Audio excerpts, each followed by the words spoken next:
আমি আমার মাকে প্রশ্ন করেছি, মা তুমি যখন দুই হাত তুলে কাঁদো, আপনারা দেখবেন মায়েরা মাঝে মাঝে চোখের পানি ছেড়ে দিয়ে চোখের পানি চোখ ফুলিয়ে তারা কাঁদে।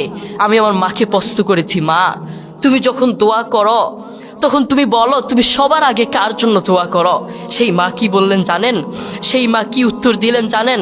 আরে বাপ, তুই জানতে চাস আমি যখন দোয়া করি, আমি যখন দুই হাত তুলে দোয়া করি, আমি আমার রোগের কথা ভুলে যাই, আমি আমার সমস্যার কথা ভুলে যাই, আমি সবার কথা ভুলে গিয়ে আমি যখন দোয়া করি আগে তোর জন্য দোয়া করি, আমার সন্তানের জন্য দোয়া করি। আল্লাহু আকবার। দেখেছেন মায়ের প্রতি আমাদের কোনো ভালোবাসা নেই। মুহাম্মদ সাল্লাল্লাহু আলাইহি ওয়াসাল্লাম একবার ওমর রাদিয়াল্লাহু তাআলা আনহুকে ডেকে বললেন, শোনো ওমর, হজ করতে ওয়াইস কারনী নামক একজন ব্যক্তি আসবে, তুমি তার কাছে দোয়া চেও। ওমর তার কাছে দোয়া চাইলে আল্লাহ তোমাকে, তার কাছে দোয়া চাইলে দোয়া কবুল হয়ে যায়। ওমর রাদিয়াল্লাহু তাআলা আনহুর মতো এত সম্মানিত একজন সাহাবীকে বললেন ওয়াইস কারনীর কাছে দোয়া চাইতে। তার কারণ কি জানেন? তার কারণ হচ্ছে ওয়াইস কারনী মায়ের খেদমত করতে করতে, মাকে সম্মান করতে করতে, মায়ের দোয়া নিতে নিতে এমন পর্যায়ে চলে গেছে আল্লাহ দুনিয়াতেই তাকে সম্মান দান করেছেন। আল্লাহু আকবার। দেখেছেন, এই জন্য ওমরের মতো সাহাবীকে বললেন ওয়াইস কারনীর কাছে দোয়া চাইতে। করোনা হওয়ার পরে, করোনার কথা মনে আছে? করোনা হওয়ার পরে আপনারা দেখেছেন বন্ধুর কাছে যায় নাই, প্রতিবেশী আরেক প্রতিবেশীর কাছে যায় নাই, স্বামী স্ত্রীর কাছে যায় নাই। করোনা হওয়ার পরে বন্ধুর কাছে যায় নাই, বান্ধবীর কাছে যায় নাই, এক বন্ধু আরেক বন্ধুর কাছে যায় নাই, প্রতিবেশীর কাছে যায় নাই। কিন্তু এখন এই ইতিহাসের পাতা খুললে দেখা যায়, এখন এই ইতিহাস সাক্ষী আছে, মা তার ছেলেকে কাঁধে করে হাসপাতালে নিয়েছে। করোনা হওয়ার পরে বাবা তার ছেলেকে কাঁধে করে হাসপাতালে নিয়েছে। এখনো ইতিহাস সাক্ষী আছে, করোনা হওয়ার পরে মা তার ছেলেকে চুমু খেয়েছে। করোনা হওয়ার পরে বাবা তার ছেলের পাশে সারা রাত ছিল, ঠিক কিনা? একদিন আব্দুল্লাহ ইবনে ওমর রাদিয়াল্লাহু তাআলা আনহু কাবার পাশে দাঁড়িয়েছিলেন।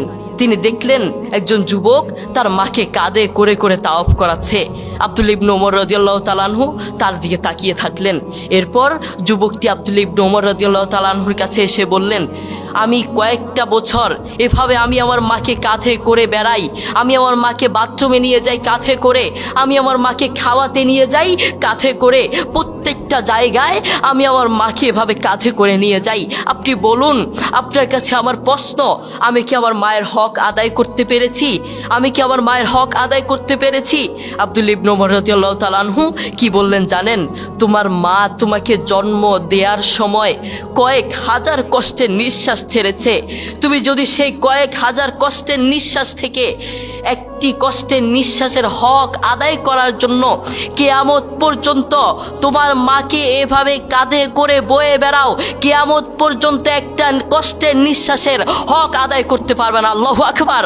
এই পৃথিবীতে আমাদের সবচেয়ে আপন এবং কাছের মানুষ কে? আমাদের মা এবং বাবা। তাদের চেয়ে আপনজন আর কেউ নেই। আমাদের উচিত তাদের সাথে সুন্দর ব্যবহার করা, তাদের সাথে সুন্দর আচরণ করা। বন্ধু, আমি তোমাকে বলতে চাই, সব সময় মায়ের পাশে থাকার চেষ্টা করবা, মায়ের খেদমত করার চেষ্টা করবা, মাকে সহযোগিতা করার চেষ্টা করবা। কখনো একটা কাজ করবা না। সেই কাজটা কি? সেই কাজটা হচ্ছে কখনো মায়ের বদদোয়া নেওয়ার চেষ্টা করবা না। বন্ধু মনে রেখো, দোস্ত মনে রেখো, মায়ের বদদোয়া নিয়েছো মানে তোমার পুরো লাইফ নষ্ট হয়ে যাবে, পুরো জীবন নষ্ট হয়ে যাবে। মনে রেখো, রাইফেলের গুলি মিস হতে পারে, মায়ের বদদোয়া মিস হতে পারে না, ঠিক কিনা? এজন্য মায়ের কাছ থেকে কখনো বদদোয়া নেওয়া যাবে না। রাজি আছি ইনশাল্লাহ? আমরা কখনো মায়ের কাছ থেকে বদদোয়া নিব না, সবসময় দোয়া নেওয়ার চেষ্টা করব। তুমি যদি মায়ের কাছ থেকে দোয়া নাও, আল্লাহ সুবহানাহু ওয়া তাআলা তোমাকে দুনিয়াতেই আল্লাহর দয়ায় সম্মানিত করে ফেলবেন। এই জন্য ওমরের মতো সাহাবীকে বললেন ওয়াইস কারনীর কাছে দোয়া চাইতে। এই জন্য আমরা মায়ের দোয়া নিব, মায়ের সাথে সুন্দর আচরণ করব। রাজি আছি ইনশাল্লাহ? আমরা মায়ের সাথে সবসময় সুন্দর আচরণ করার চেষ্টা করব। আপনি দেখেন, আপনার মা আপনাকে প্রকৃতভাবে ভালোবাসেন ভাই, আপনাকে নিজের জীবনের চেয়েও ভালোবাসেন, আর কাউকে ভালো না বাসলেও তার সন্তানকে ভালোবাসেন। আপনার বন্ধু আপনাকে স্বার্থের জন্য ভালোবাসে, যারা আপনার জন্য পাগল তারা আপনাকে স্বার্থের জন্য ভালোবাসে। আপনার প্রিয় মানুষ আপনাকে স্বার্থের জন্য ভালোবাসে। সারা পৃথিবীটাই ধোঁকা, আপনাকে সবাই স্বার্থের জন্য ভালোবাসে। আপনার প্রতিবেশী আপনার কাছে আসবে স্বার্থের জন্য, আপনার প্রিয় মানুষ আপনার কাছে আসবে স্বার্থের জন্য, আপনার ভালোবাসার মানুষ আপনার কাছে আসবে শুধুমাত্র স্বার্থের জন্য। সারা পৃথিবীটাই ধোঁকা ধোঁকা, সারা পৃথিবীটা আপনার থেকে নিতে চায়, কিন্তু আপনার মা আপনাকে নিজের জীবনের চেয়েও ভালোবাসে, কিন্তু সেটা আপনি জানেন না। আপনার মা আপনাকে নিজের জীবনের চেয়েও ভালোবাসেন, কিন্তু সেই মায়ের প্রতি আপনার কোনো ভালোবাসা নেই, সেই বাবার প্রতি আপনার কোনো ভালোবাসা নেই। আপনি নাফরমান, আপনি কত বড় নাফরমান, আপনি নিজেকে প্রশ্ন করুন, আপনি কত বড় নাফরমান। আমি যদি তোমাকে প্রশ্ন করি, আজ সারাদিন তুমি কাকে বেশি, কার জন্য বেশি দোয়া করেছ? তুমি বলবা। তোমাকে যদি প্রশ্ন করি মায়ের জন্য কয়বার দোয়া করেছ? তুমি বলবা একবারও মায়ের জন্য দোয়া করতে পারি নাই। আমি যদি তোমাকে প্রশ্ন করি আজ সারাদিন কয়বার, আর আজ একটা মাস চলে গিয়েছে, যারা মা আছেন বাবা আছেন আপনাদের সন্তানদেরকে ডেকে প্রশ্ন করবেন, বাবা আজ তো একটা মাস চলে গেল, আজ তো একটা বছর চলে গেল, কয়েকটা বছর চলে গেল, তুমি বলো তুমি কার জন্য দোয়া করেছ? তোমার মা আমি আমার জন্য দোয়া করেছ? তোমার বাবা আমি আমার জন্য দোয়া করেছ? সন্তান কি বলবে জানেন? আমি মা দুঃখের বিষয়, আপনার জন্য আমি দোয়া করতে পারি নাই, বাবা আপনার জন্য আমি দোয়া করতে পারি নাই। কি সন্তান আপনি জন্ম দিলেন, যেই সন্তান আপনার জন্য দোয়া করতে পারে না ওটা সন্তান হতে পারে না। ওটার মতো নাফরমান আসমানের নিচে জমিনের উপরে আর একটা হতে পারে না, ঠিক কিনা? যেই সন্তান তার মায়ের জন্য দোয়া করতে পারে না ওটা কিসের সন্তান হলো? এই জন্য আমরা সবসময় মায়ের খেদমত করার চেষ্টা করব, মায়ের কাছ থেকে দোয়া নেওয়ার চেষ্টা করব। বন্ধু তুমি জানো, যুবক তুমি জানো, তোমার মা তোমাকে জন্ম দেওয়ার সময় কত কষ্ট করেছেন, সেই মায়ের জন্য তুমি দোয়া করতে জানো না।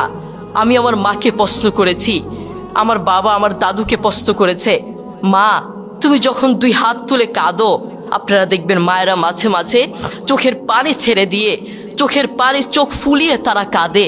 আমি আমার মাকে প্রশ্ন করেছি, মা তুমি যখন দোয়া করো তখন তুমি বলো তুমি সবার আগে কার জন্য দোয়া করো?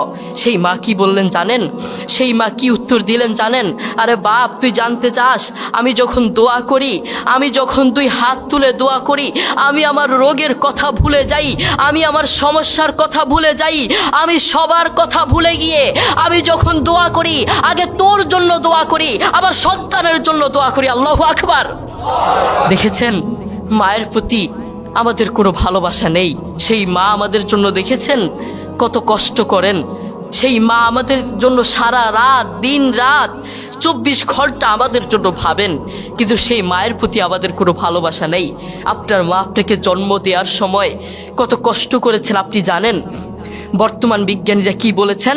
বর্তমান বিজ্ঞানীরা বলেন একজন সুস্থ মানুষকে, একজন জীবন্ত মানুষের হাত পা ধরে ভেঙে দিলে একজন জীবন্ত মানুষ যতটুকু কষ্ট পায়, একজন মা তার চেয়েও বেশি কষ্ট পায় তার সন্তানকে জন্ম দেওয়ার সময়। আল্লাহু আকবার।